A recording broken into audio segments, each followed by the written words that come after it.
你见到的战斗机飞行员通常是这样，戴个头盔，穿着棉裤。不得不说，这一身行头和咱们普通人装扮可差的有点多。但是客机的飞行员这穿戴看着就正常多了，下飞机不用换衣服都能上街。同样的，你去坐飞机也不会要求你戴头盔穿棉裤。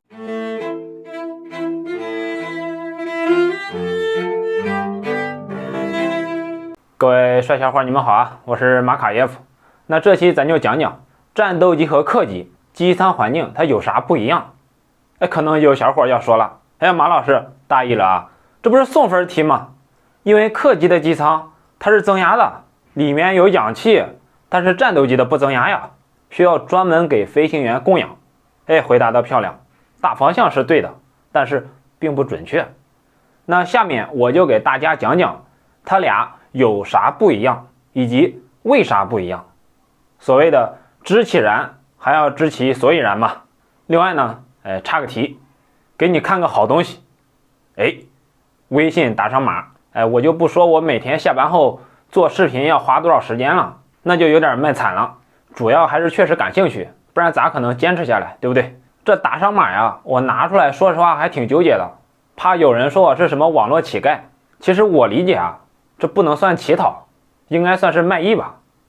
这就跟街上那些唱歌跳舞胸口碎大石的一样，你欣赏我，感觉这小伙讲的还有点东西，你就看心情，量力而行，给个2块钱，不给呢也合情合理，别有心理压力。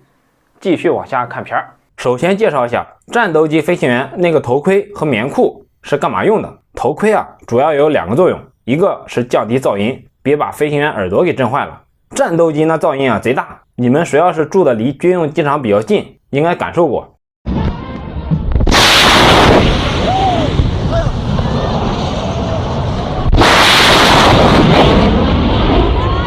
头盔的第2个作用是供氧，那玩意儿连着一根管子，管子里面是氧气。如果飞机飞得高，但又不是特别高啊，里面供的是混合氧。如果特别高呢，差不多超过6000米吧，管子里面就是纯氧了。除了这2个主流作用，有些头盔还有一些非主流的功能，比如我可以作为一个显示器，给飞行员传递一些战斗信息，很高级。完了打仗打累了，还能用这个头盔打个游戏，什么超级玛丽了、英雄联盟了，很得劲儿。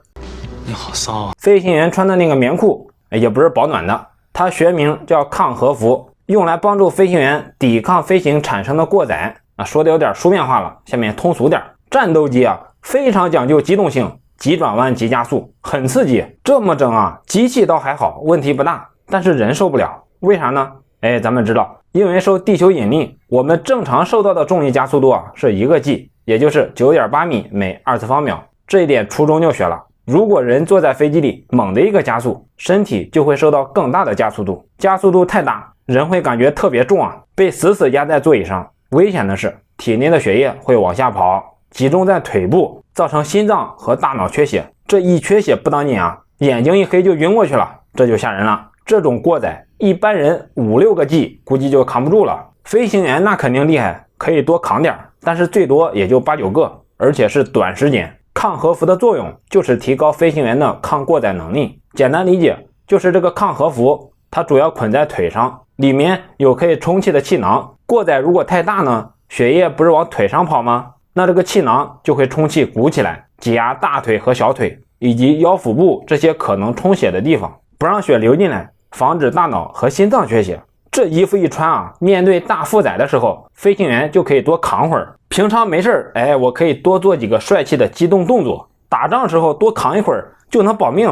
下面讲点硬知识。以战斗机为代表的军用飞机和客机的机舱环境，在设计上它到底有啥不一样？它们俩的区别啊，概括的说就是座舱压力制度不一样。客机的机舱毋庸置疑那得是加压的，在那1万米的巡航高度啊，你不加压乘客会骂娘的啊。不对，如果你不加压，乘客可能已经没法骂娘了。气压低缺氧是一方面，另外还有个坏处就是减压病。你也许听说过减压病，但是大概率是和潜水相关的。说潜水员从水下往上升，不能升得太快了，不然压力减小太猛，人受不了。比如肺里面的空气可能会膨胀，血液中会产生气泡，可能就会堵塞血管，导致中风。晚期就是植物人，很危险的。你类比一下，从地面往高空飞，跟潜水员从水下往上浮，这本质上不是一回事吗？都是身体周围的压力下降，所以如果飞机机舱不加压，坐在飞机里面也会有减压病，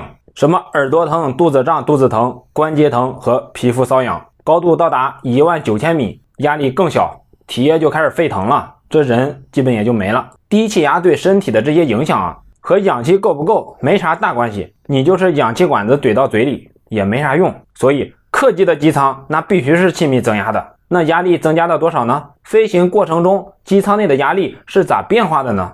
我先给你科普一个概念，叫座舱高度。座舱高度是座舱内部气压所对应的标准大气压力高度。比如我座舱高度是5000米，并不是说飞机的飞行高度是5000米啊，而是说现在座舱内的气压等于海拔5000米的气压。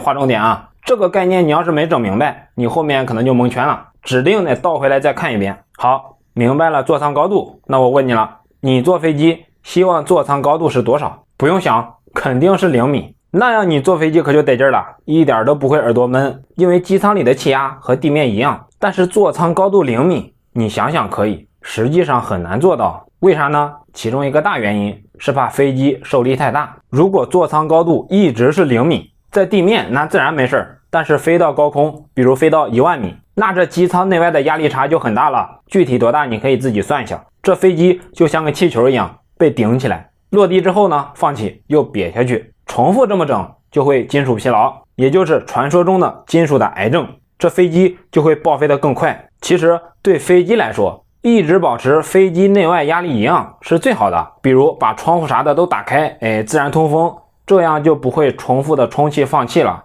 飞机老化肯定会慢点，但是很显然人受不了，所以要在飞机结构和乘客体验上找个平衡。目前的平衡啊，就是2400米，也就是说客机离地起飞后，机舱内压力会逐渐降低，所以在飞机刚开始的爬升阶段，你有时会感觉耳朵闷，这就是机舱内的压力变化稍微有点快了，你耳朵还没适应。等飞机爬升到2400米，机舱内的气压基本就稳定了，再往上飞到巡航阶段的8、9千、10000米，座舱高度就保持在2400米。实现这一切的呀，靠的就是飞机空调，往机舱里面供气，把机舱像气球一样吹起来。飞机上面呢，再装一个排气阀门，通过动这个阀门来调节放气的多少，最终来调节机舱里面的压力。原理简单，但是操作起来不容易，很考验飞机制造商的水平。你想啊，你吃着火锅唱着歌，突然开始耳朵疼，肯定是要骂娘的。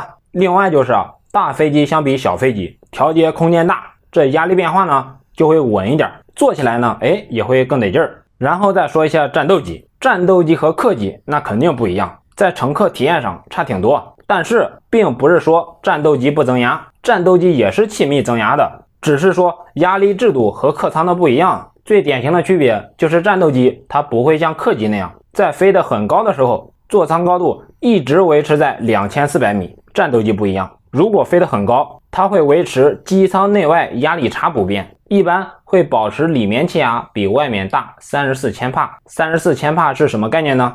给你个参考，咱地面的大气压差不多是100千帕。这意味着什么呢？意味着飞机飞得越高，它里面的气压就会越低。为什么这么整呢？主要原因是战斗机飞得太高，使把劲能差不多到20000米，在这个高度外面气压就很低了，差不多只有5000帕。如果给飞机里面气压整得太高，飞机就充气充得厉害为了保证飞机安全，机身就不可避免的你得做得更厚更重，最后反而影响飞机性能。另外还有个原因，就是如果机舱里面压力很大，飞行员在天上正给人打架呢，万一座舱被打中，漏气了，座舱里面的压力就会突然降低，这种突然减压飞行员扛不住，所以为了保证战斗机性能，就委屈飞行员了。压力太低，氧气不够，就要给飞行员专门供氧。但是如果飞机飞得实在太高，座舱内的压力实在太低，只给氧气就不够了。典型的像老美的 U2、黑鸟这种高空侦察机，2、3万米，为了防止飞行员胃胀胃疼、体液沸腾，就要穿上全压服，弄得跟宇航员似的。笨是笨了点，但是可以保命好，这期咱就先到这儿视频做的有点长，我也累够呛。这几天不知道咋回事，食物中毒了，给我整的怪难受。但是你要是真能学到点啥，我的时间，你的时间，哎，这花的都值。欢迎点个赞啊！我是造飞机的马卡耶夫，咱下期见。